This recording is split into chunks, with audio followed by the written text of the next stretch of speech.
ছ্যাঁচা গরুর মাংসের ভুনা বা ছ্যাঁচা গরুর মাংস কারি। হোয়াট?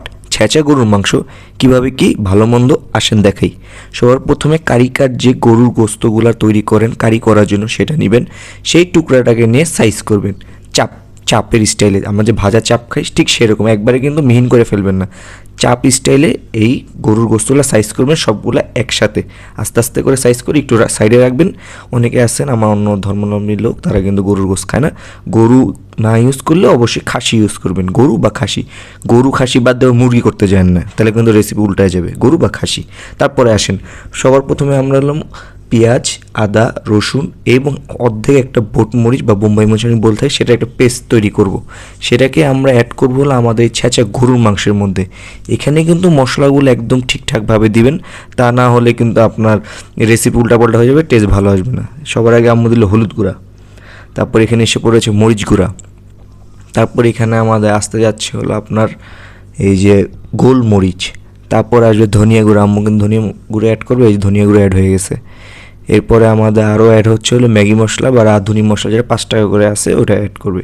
এখানে আম্মু হাত দেয়নি কী কারণে? গরুর গোস্তটা, কারণ আম্মুর কাছে গ্লাভ ছিল না, তাই আম্মু খুরচুনটা ইউজ করছে, কারণ আমরা বোম্বাই মরিচ ইউজ করছি। এটা কিন্তু অনেক সময় হাতটা জ্বলতে পারে, এই কারণে আপনারা গ্লাভ দিয়ে ইউজ করবেন বা কোনো একটা বড় চামচ দিয়ে ভালো মতো মিক্স করবেন। মিক্স করাটা কিন্তু খুবই ইম্পর্টেন্ট, কারণ এটা ম্যারিনেট করতেছি আমরা, এটা কিন্তু থাকবে অনেকক্ষণ কারি করার আগে।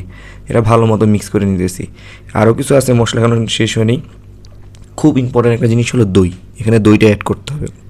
দইটা অ্যাড করবেন, গরুর গোস্তটার মধ্যে পুরো মশলাটা ভালো মতো অ্যাড হবে, টেনে নেবে, দেখবেন ভালো লাগবে।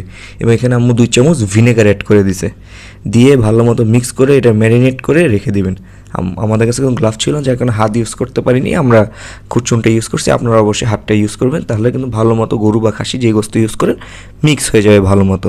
এটার কাজ শেষ, ঢেকে দিলাম। ঘন্টাখানিক পরে আমরা যখন আসলাম, এটা দেখেন একদম মশলাগুলো টেনে নিছে, বাইরে যেটা আছে সব দই। বাইরে আনবো না মাংস, সরাসরি চলে যাবে চুলায়।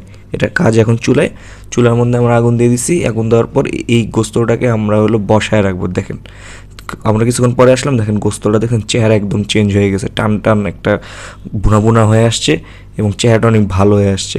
এখন অন্য একটা করে নিলাম। এখানে কাজ কি? সবার আগে দিব আমরা পেঁয়াজ, কারণ আমরা আলু পেঁয়াজ ওখানে কিছুই দিই না, আলুর কোনো কাজ নেই, কিন্তু পেঁয়াজটা দিব। পেঁয়াজটা আমরা হলাম কারিকার যে পেঁয়াজটা করি সেভাবে করে নিয়েছি, সেটা হলো হাফভাবে আমরা হলাম একটু ভেজে নিব। এখানে আম্মু হলো 2টা গোলমরিচ অ্যাড করে দিয়েছি, হালকা ঝাল, হালকা একটু গ্রানের জন্য। আমরা কিন্তু বোম্বাইটাও গ্রানের জন্য ইউজ করছি, কিন্তু বোম্বাইটা ইউজ করার কারণে কিন্তু পুরো গরুর টেস্টে অন্য মতো আসছে, অনেক ভালো আসছে গোস্তটার টেস্ট।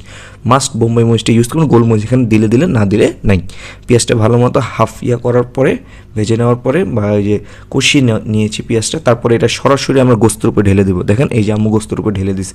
গোস্ত কিন্তু এখনও চুলার উপরে, এটা কিন্তু রান্না হতে থাকবে, কারণ গোস্ত কিন্তু আপনার গোস্তের উপর ডিপেন্ড করে যে মাংসটা গলে আসছে কি না।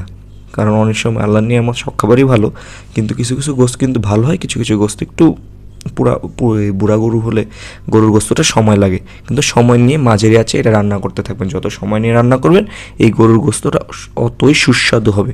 আম্মু এখানে ঢেকে দিল। এরপরে আমাদের গরুর গোস্ত রেডি। প্রত্যেকটা লেয়ারে লেয়ারে মশলা আছে ভাই, যেহেতু আপনার হলো ছেঁচে এটা রেডি করা হয়েছে, প্রত্যেকটা লেয়ারে লেয়ারে গোস্তর ভিতরে মশলা ঢুকে গেছে, খুব ভালো লাগবে।